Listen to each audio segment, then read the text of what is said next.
today's lesson, a new episode. In the previous episode, remember, we looked at the teeth and its function. So today you're going to learn something new on the breathing system. Remember, each and every animal, each and every living organisms normally breathe, and animals and human beings, remember, we need to breathe in order to stay alive.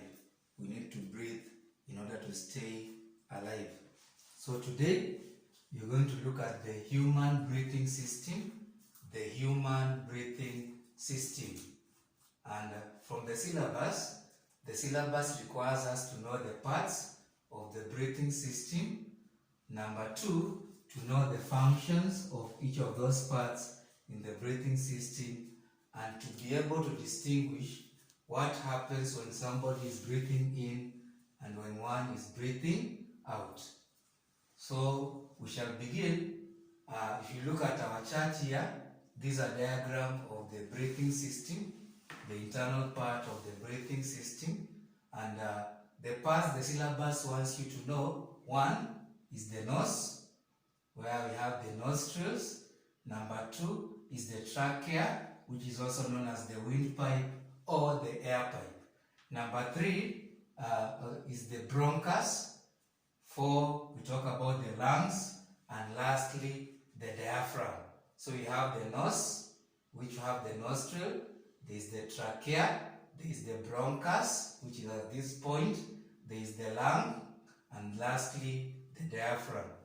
Remember, these learners, that all these parts have their own functions, and the syllabus requires you to know only about 5 parts and their functions. The first part which we learn is the nose, which I've highlighted here, where I have the nostrils. Remember the nose. Inside the nose we have the hair and the mucus. And what is the function of the nose? Remember, the nose is used for cleaning, warming, and moistening.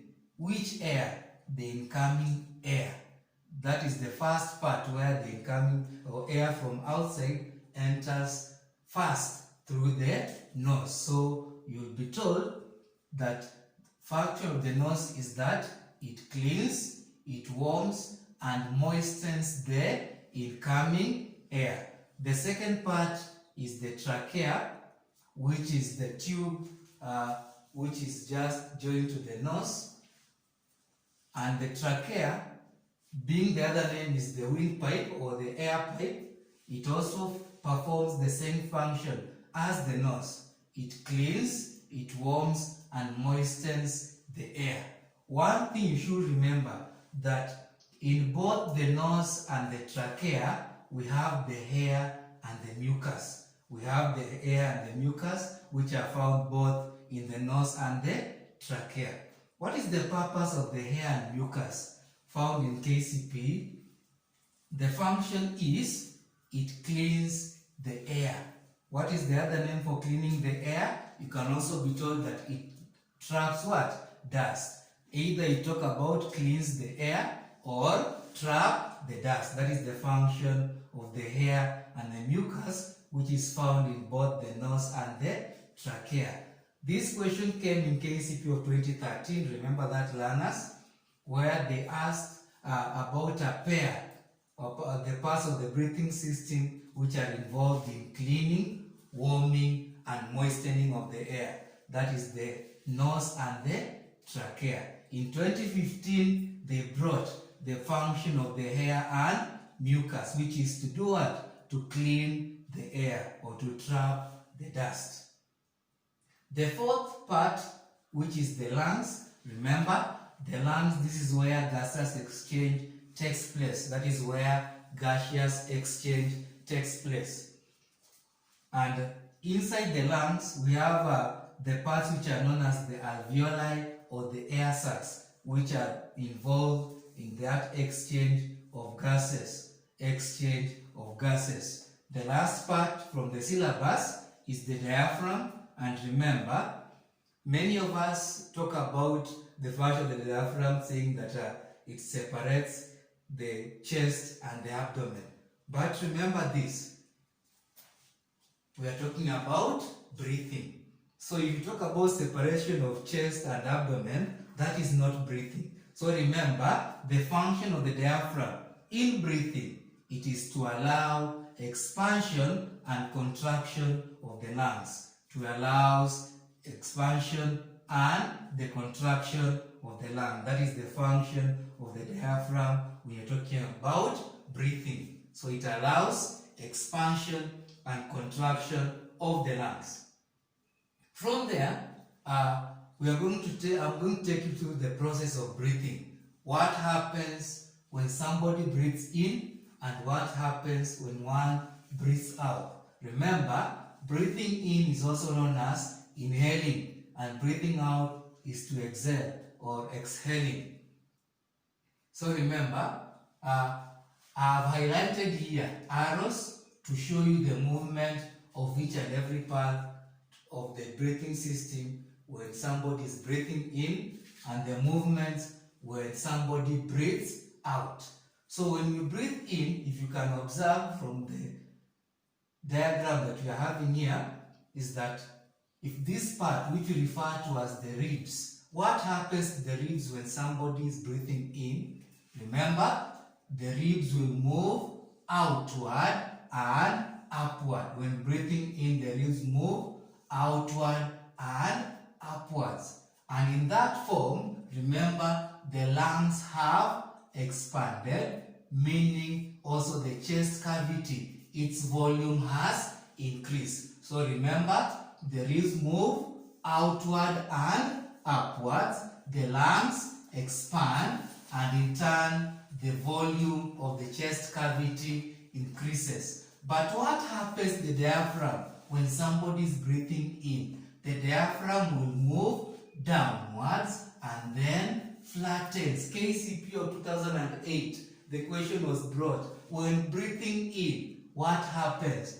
The diaphragm flattens. The diaphragm flattens when breathing in. So remember, I've said the ribs will move outward and upward. The lungs will expand. The volume of the chest cavity will increase. The diaphragm will move downwards and flattens. Downwards and flattens. The reverse happens when somebody is breathing out or exhaling. What happens to the ribs? The ribs will move inward and downwards. The ribs will move inward and downwards. Inwards and downwards. What happens to the lungs? If you can observe, the lungs normally shrink or contract. They normally shrink or contract. What happens to the diaphragm? We say the diaphragm moves upwards and forms a dome shape. It moves upwards and forms a dome shape. What happens to the volume of the chest cavity? Remember these learners? Because the ribs have moved inward, the lungs have shrunk. The volume of the chest cavity decreases. When breathing in, it increases. When breathing out, it decreases. That space has decreased. And that is all about breathing in and breathing out. The last point, this one came back in KCP, that is 2001. That is KCP 2001, where you are supposed to make a model of the breathing system. But remember these learners, nobody should ask you something complicated, because this is a model. You are only to identify this rubber sheet on this model represents, remember, the rubber sheet represents the diaphragm.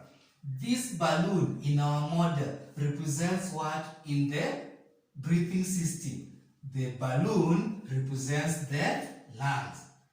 This tube here, or the straw, what does it represent on the breathing system? It represents the trachea. The bottle or the container represents the rib cage. It represents the rib cage.